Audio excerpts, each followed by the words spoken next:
from Abuabua Kupuomo or Fesuquem. Now from armed robbers, we are all armed robbers here, Kumo, compensating family. What will be that? I said, what to be a penny and whatever. Who you mean more damn? Okay. Patron Muntiamio. Opposition na yaba na yabe fie. E was here be suya nyansa o. Ya kotena be mu ye family and I. Hwe, Kwame, on say ye kase Ghana for say Jimmy for na lady e. One say na Pabeka.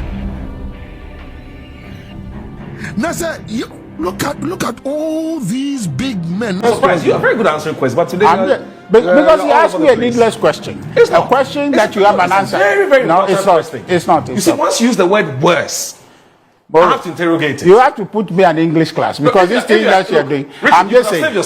I swear to God, on my last breath, I'll not forgive you.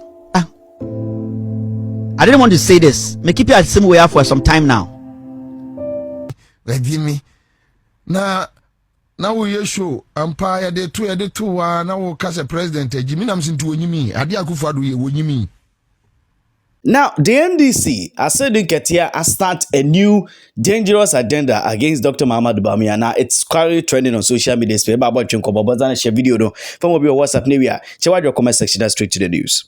Now, Dr. Bawumia is a happy man in the NPP as at now because he has been given the leadership of the party, the NPP.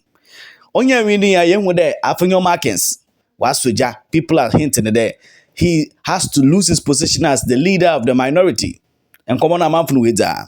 But back to Dr. Bawumia. The question is, now that you have won, the dynamics, another the percentage that be, as at 2023, in winning, in 63%. Not that you were popular by 63%. But this particular year, what to about the you had 56%. From 63 down to 56, meaning they lose popularity in your own party to a tune of 7%. And I'll bring the agenda of the NDC to bear. Now, the agenda, it's going to be in different phases. As at now, what is available in the first question, which Dr. Bawumia will find it hard to answer. The question here there, what will be the campaign message of Dr. Bawumia? Do you think Dr. Bawumia would have a message to campaign on? Well, Amanfo Bebre now recited there. He is actually a man. He has been cited to be a liar, being called names like Bao liar, and people know that it's rank in the minds of the ordinary Ghanaian. That is how even Nankasana Party lost, made him to lose over 7%. Watch out, what's the Ken Furiata? Watch out, what's the man Ken Akompreko Japan? No, you brand champion. So because of that, it becomes easy to ask my question there. If your own party has rejected you by 7% within the space of just 2 years, what do you think your campaign message will be? Looking at the way your party looks like as at now, it's Okado Podo Unite in the party now. He is unsuccessfully uniting the party. How much more uniting the nation? Onona Asodin Ketia and the leaders that be Asuma one Justice be Wako TV3. We get to Damon Komena. I'm telling you that this is going to be an agenda, and this agenda is going to be very sweet. Because if you look very closely here, the campaign message of Dr. Bawumia every now and then is going to be upon the development and the Nyaman and Adowaye. Now, what are you going to talk about? Are you going to talk about free SHS? Are you going to talk about jobs you provided? Or what are you going to talk about? Are you going to talk about the city? What are you going to talk about? Because now the dynamics and the indicators of the economy in Etuma there. Ejuma obaboe no wambu ejuma papa. This does not benefit you to try and make it look like they are doing something. Unfortunately, many people cited that Dr. Bawumia is part of Nana Akufo-Addo. But very unfortunately again, Nankasane boss Nankasano through Atachia, he was not given the opportunity to govern. Not that he was just a driver's mate.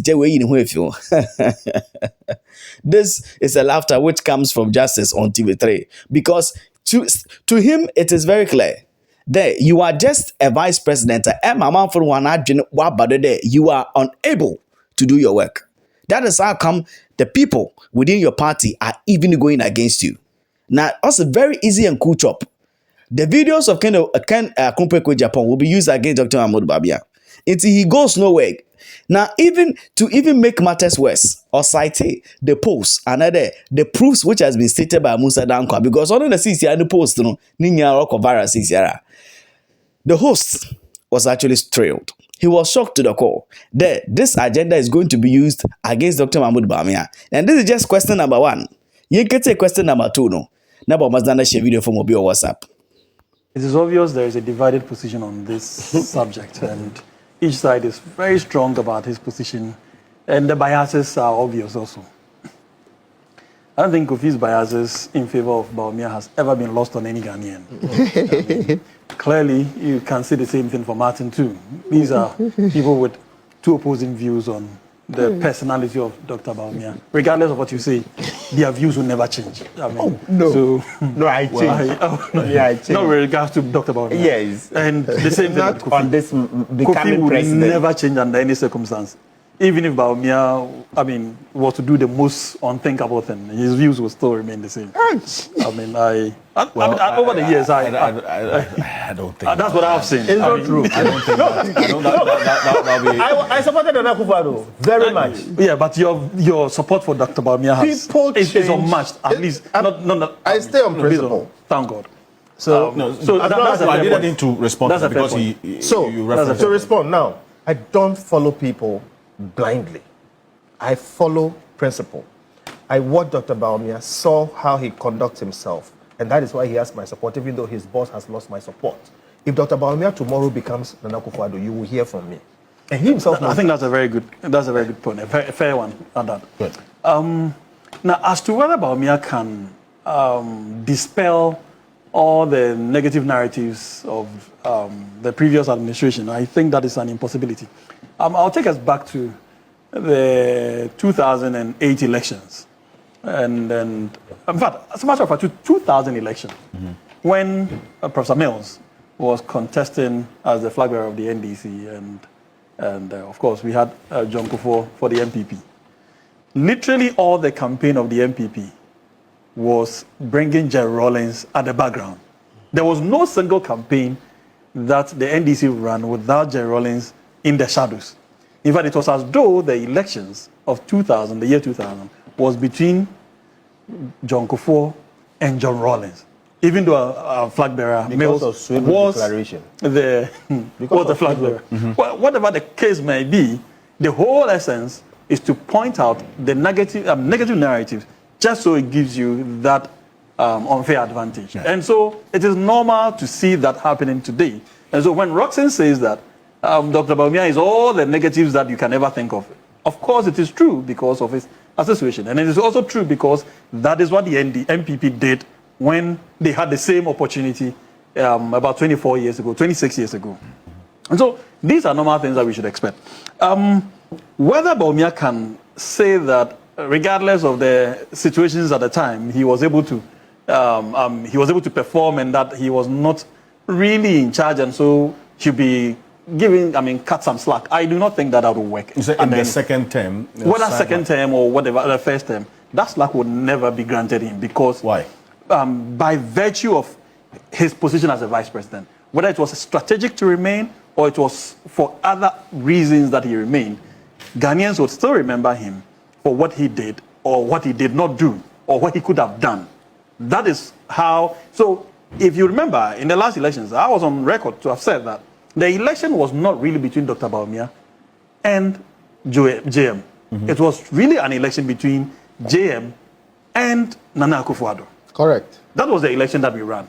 And I was on record to have said this. So and does it that is not complement the point? Correct. No, it does complement it. No, it does. It does. But you cannot dispel that in just 4 years. It will still be behind you. And unfortunately for us, we cannot distinguish between Dr. Bawumia's good works within the 8 years from his bad works.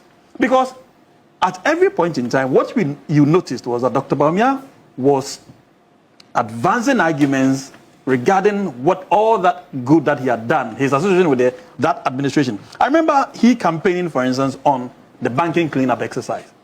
And I kept asking this single question. How do you clean up a system spending more money than you could have used to build? At every point in time, the figures were changing. It started from 12 billion Ghana cedis. By the time the NPP left office, the figures we were hearing was in excess of 20 billion Ghana cedi. Okay, now this is the first time I'm hearing the 30. They brought 25 to Parliament, Yeah. and in the end of year address, it was 30 billion. God damn it. Now, let's put this in perspective. Can you imagine what you can do with 30 billion Ghana cedis? In fact, let's even, take the modicum sum of the 12 billion that was initially propagated by the president, because it changed when the finance minister went to Parliament to 18 billion. Dr. Bawumia brought the 22 billion, and now I'm hearing this for the first time, that 30 billion, whichever the figure may be. If you had 12 billion to spend on an economy, it can change the entire face of this economy. The entire face. And you tell me that, in fact, the number of banks, at the time, you needed barely 400 million Ghana cedis to establish a bank.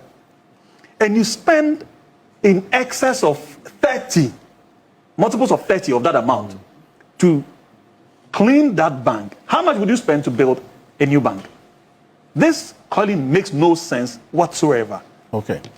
One doesn't need to be an economist or to be an expert in any field to know that this is a complete rubbish that was, in fact, robbery that was orchestrated on the people of Ghana. Martin has said a lot about how people died and all of that, but I think that most of those who died were rather on the DPP rather than, rather than on the banking cleanup exercise. But the banking cleanup exercise was worse for me. Yes. For me, it was worse than the debt exchange program. Now, having said this, now Dr. Bawumia, as I was saying, had gone around the country campaigning on the back of this, as though what had happened was such a good thing. Yet today, my brother Kofi is telling us that we should ignore all of that because that is part of the good things. I think I have to refrain from mentioning your name. Thank you. Otherwise, you keep interjecting. Good. So, now, we can never ignore some of these errors. Some of these gargantuan fraud that were perpetrated on the people of Ghana. Whether perpetrated by Bawumia himself or by his association with the administration at the time, he is still part and parcel of what happened to the people of Ghana. And it has to be put on record. Now, would that make Bawumia win the flag bearership? Obviously, I do not think that would affect him. And which leads me to the next issue that we need to address. I think this calls for all of us to rethink this delegate system of voting for flag bearership. And I was very happy when last week I saw Professor Frimpong Boateng filing a suit at the Supreme Court. Together with other people. I think 3 others. Filing a suit at the Supreme Court against both the Electoral Commission and almost all the stakeholders, NPP and NDC in particular. And CPP. Thank you. Because I think that the way we have run our democracy on the back of these delegate elections has contributed significantly to some of the messes that we continue to witness. If we change the system, if we change the narrative to make it such that every single member of the political party has a right to vote, I think that's what the Americans do. I don't know. That's what they do. That's what it's the ultimate we all want. We've said it. But we are evolving. I think it has taken us too long a time to get to that point. We should get there to reduce the incidence of corruption and what's it called? The delegates that are compromised to elect people that might not necessarily impact us positively. I think that if we have an expanded voter system where every member, registered member, of course, in good standing of the political party, has a right to vote, I find it difficult to see how a candidate can compromise, assuming the political party, if you go by the numbers that voted for them in the previous elections, if you have 6 million people who voted for each of the political parties. Also, some candidate there. It is very clear the NPP abandoned bedo DD the debt restructuring when some amount for pension that one for what total bonds when has it one some it became bizarre kruma kenu furata no some apart from that the 11 so I said that mean are you going to use it to campaign? Because you used it before and they voted against you so much. You've lost so much of popularity even within Ghana. Now, Dr. Bawumia, obi kra akoko member of NDC na akoko, you would want to vote for that akoko more than Dr. Bawumia because you can see very clearly that Akoko will at least try and stabilize the city for us. It's it's very, very entertaining. It's get a bit more even trading when he asks a question there. What about Samira Bawumia trying to make it look like that he's trying to help the husband?